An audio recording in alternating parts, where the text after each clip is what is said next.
Jour après jour, les forces armées multiplient les actions pour protéger la population de l'Ituri sous état de siège. Après avoir passé plus d'un mois en captivité, 127 otages, tous deux pygmées, ont été libérés demain des ADF le mercredi 1er juin par les éléments du 32e bataillon Léopard basé à Bamandé lors d'une patrouille de combat à Mazabuko, une localité de la chefferie d'Oualé Sevonkutu, au sud du Roumu.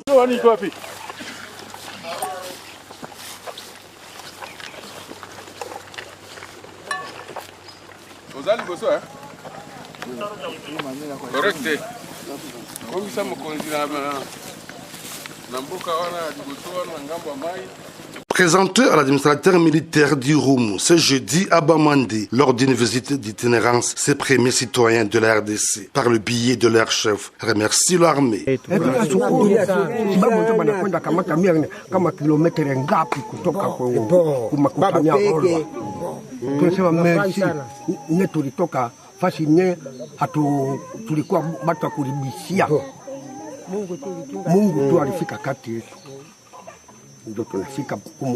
Le colonel Siro Simbajan, administrateur du territoire du Roumu, rassure ses ex-otages quant à leur prise en charge avant qu'ils ne regagnent leur milliers déjà pacifiés par les forces loyalistes. Hapa ni Bamande no? Ni mwenu. Okay. Wakati niko nafika Mungamba, niko na leve mesure. Yene niko nasema keno watu bakuwa nafika tu 5 km. Sasa hivi pori ni yenu. Mwende hata fasi yote, hapa mbori yote ya Bamanda ama ya Mungamba, ama semu yote. Depuis le début de l'année 2022, plus de 500 otages ont été libérés par l'armée loyaliste de main de ces terroristes au sud du Roumu. Entre-temps, sur l'instruction du commandant des opérations militaires en Ituri, le lieutenant-général Boyanka Shmadjouni, les forces armées intensifient les opérations contre les ADF dans le sud du Roumu et à Mambasa afin de sécuriser davantage la population et les usagers de la RN4. Le coordonnateur des opérations conjointes FARDC-UPDF, le général-major Bombele Lola Camille, est arrivé le mardi 31 mai 2022 dans le district de Fort-à-Porty, en Ouganda, pour un séjour de travail de 48 heures avec son adjoint, le général-major Kayonja Muanga. Objectif de les rencontres, la concrétisation des documents officiels pour le prolongement des opérations menées conjointement entre l'armée congolaise et ougandaise dans sa 3e phase, afin de mettre définitivement fin à l'activisme des terroristes EDF. À l'issue d'une réunion tenue ce mercredi 1er juin 2022 entre la partie congolaise et ougandaise, les deux armées ont décidé, après la signature des documents officiels, de prolonger ces opérations dénommées Shuja dans sa 3e phase, nous dit le général-major Bombele Camille, coordonnateur des opérations menées conjointement entre les deux armées. Concrétisation, la clôture, les signatures de nos documents officiels qui nous permettent de passer à la 3e phase des opérations conjointes IPDF-FARDC que nous appelons opération Soudia. Ce sont des opérations qui ont commencé sur les instructions de nos deux chefs d'État, leurs excellences, le président Yoweri Museveni Kanguta et Félix Antoine Tshisekedi. Ils nous ont donné cette mission à travers nos autorités militaires, les deux chefs d'état-major de nos deux forces armées.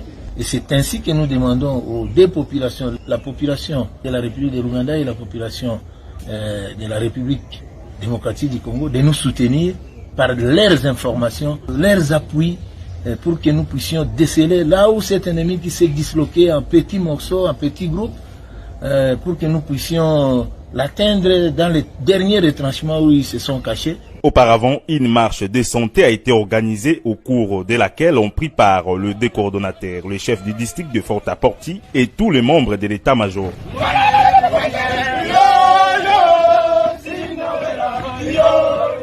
Ça chauffe ici. Nous sommes à la frontière de Rougi-Zidé. Nous sommes à la frontière de Rougi-Zidé. La population vient de déborder. On appelle la Bavuke Paka Rwanda pour aller présenter un signal fort au signal à Kagame qu'ils sont prêts à frapper les Rwandais. La police est débordée ici où nous sommes. Nous ne savons pas comment gérer la situation. Ici, toute la population, avec des motards et autres, sont condensés, ils sont amassés ici pour vouloir traverser. et aller au Rwanda. Ça chauffe, ça chauffe, ça chauffe. Ça c'est un signal fort pour Kagame qui est en train de vouloir provoquer la RDC. C'est un signal fort, c'est un signal fort, c'est un signal fort. Et voilà, les frontières est débordée. La frontière est débordée, la frontière est débordée. La frontière est débordée. La frontière est débordée. Les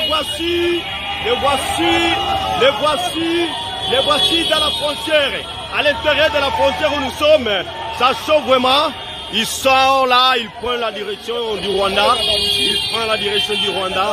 On ne sait pas comment gérer la situation ici. On ne sait pas comment gérer la situation ici en douane. La frontière est tellement débordée. Les agents commis à la sécurité ici sont aussi débordés.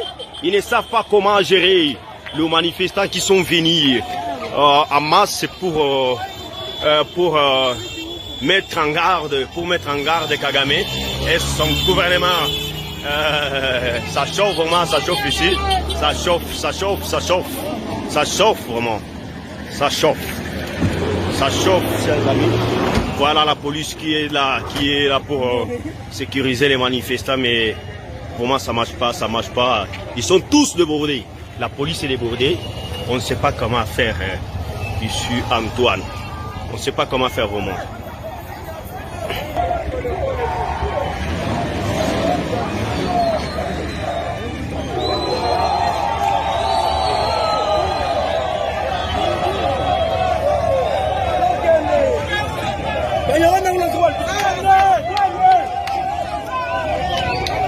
Un signal fort pour Kagame. Un signal fort pour Kagame. La population de Bukavu sont tous dans la rue. Voici, nous sommes ici déjà, tout comme Bukilalo, il y a Rosuzide. Donc ici... Oui, c'est sur l'instruction du chef de l'État via le Premier ministre et chef du gouvernement. Nous avons donc invité l'ambassadeur du Rwanda pour lui signifier 3 mots.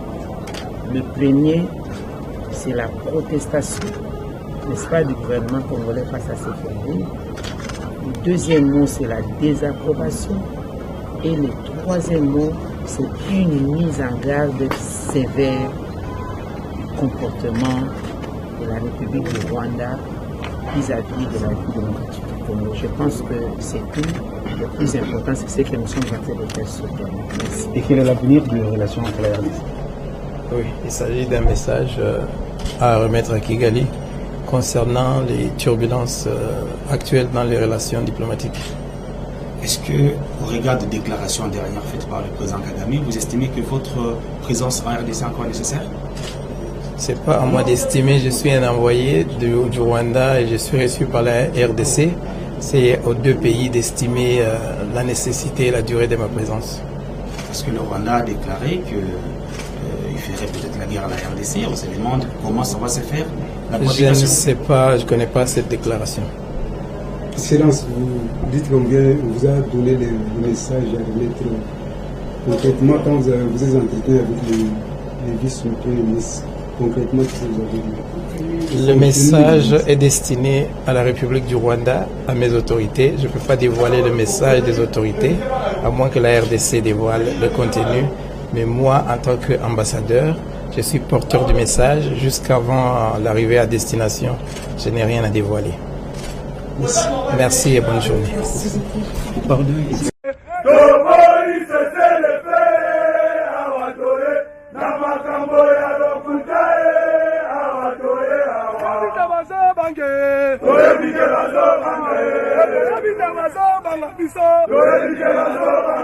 L'ennemi a dit qu'il est à l'école primaire de Nyabugondo, à Gisiza.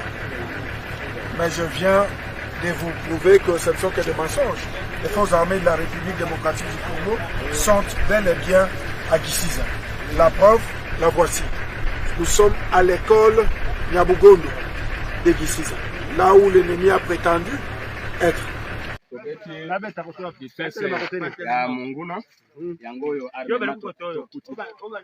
yango oyo armement monguna ya M23 tokangi dépôt na bo grande défense tokangi yango na combien na 10 heures defense yango to récupérer M23 tobeti kibumba yango defense bakimi ba bombe yango ya rapide dépôt mobimba yango ok FARDC et Jules Lukuman 13-03 passage tobeti 6 ans en 2023 moite 6 ans na kati ya zamba ya Beni neto yesikoyo kopeta M23 peto continue kopeka etina su we beba ile yako na ile ya kushanje tu eloma numero niko na numero hapa yango oyo tobeti defense ya Monguna na mesika zaki akangi tala dépôt ya biloko batiki. Info 243 au cœur de l'actualité.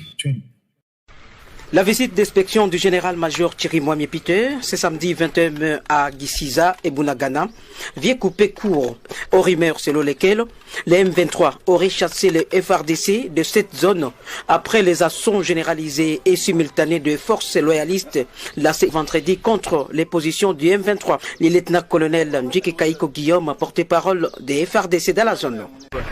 L'ennemi a dit qu'il est à l'école primaire de Nyabugondo, à Gisiza. Mais je viens de vous prouver que ce ne sont que des mensonges. Les forces armées de la République démocratique du Congo sont bel et bien à Gisiza. La preuve, la voici. Nous sommes à l'école Nyabugondo de Gisiza, là où l'ennemi a prétendu être. À Gisiza, les forces armées de la République démocratique du Congo sont à place. Après avoir déjoué à 3 reprises les tentatives d'attaque des éléments du M23, les forces loyalistes consolident. Et à Bunagana, cité frontalière avec l'Ouganda, l'on a observé toutes les activités douanières se dérouler comme d'habitude et surtout une population confiante à son armée qui va librement à ses occupations. Vous voyez les activités au niveau de la douane. Vous voyez qu'au niveau de la douane, les activités se passent très bien, mais aussi la population est en train d'évacuer librement à ses occupations. Donc Bunagana reste sous contrôle des forces armées de la République démocratique du Congo et nous sommes en ce moment en train de consolider toutes les positions, mais aussi il est très important de dire à notre population de continuer à garder son calme, de continuer à collaborer avec son armée comme elle l'a toujours fait depuis que nous avons lancé les hostilités contre la M23. Cette visite d'inspection du général-major Thierry Mwami s'inscrit dans le cadre du démenti de l'occupation de Bunagana et Gisiza par le M23.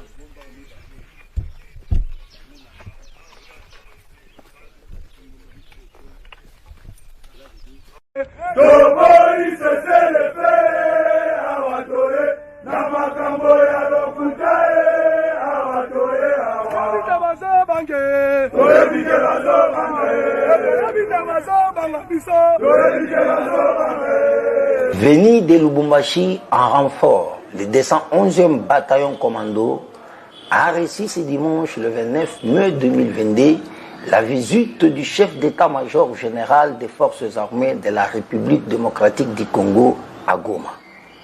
Le général d'armée Mbala Moussensé Célestin a saisi cette opportunité pour galvaniser le moral des troupes des FARDC. Il a appelé chaque militaire à se sacrifier pour défendre l'intégrité de la République et protéger la population et ses biens. École Mobimba, il y a la République démocratique du Congo, et tiens miso et pas inabino. Et tiens miso et pas inabino, ponate, boba telamboka, Mongona azali kotante kobotola moi eteni boyebi mission na biso ezali mission ya kobatela ndelo ya République démocratique du Congo po ete Mongona akota te azuata eteni mokete mission ya mibale ya makasi ezali ya kobatela pe population na biso na biloko na bango pe kosalisa gouvernement na biso pour na développement abengi bino po boya kosalisa mosala ya baoyo babandaki awa pote population na biso ya Nord Kivu na ya Ituri eza kobundisama na M23 na ADF banguna ya mboka na biso. Tokokende bipai biso pona kobenga na monguna ekolo.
Info 243 au cœur de l'actualité. Même dans la vie sociale, comme l'avait dit Kofi, Mais si tout le monde savait ce que tout le monde pense et tout le monde, bon, la vie serait impossible. Eh bien, je dis, si tout le monde doit savoir tout ce que tout le monde, l'État, donc si tous les rouages de l'État devaient savoir ce que faisait chaque partie de l'État, eh bien, l'État serait en danger. Mais on parle de militaires étrangers qui sont dans l'armée.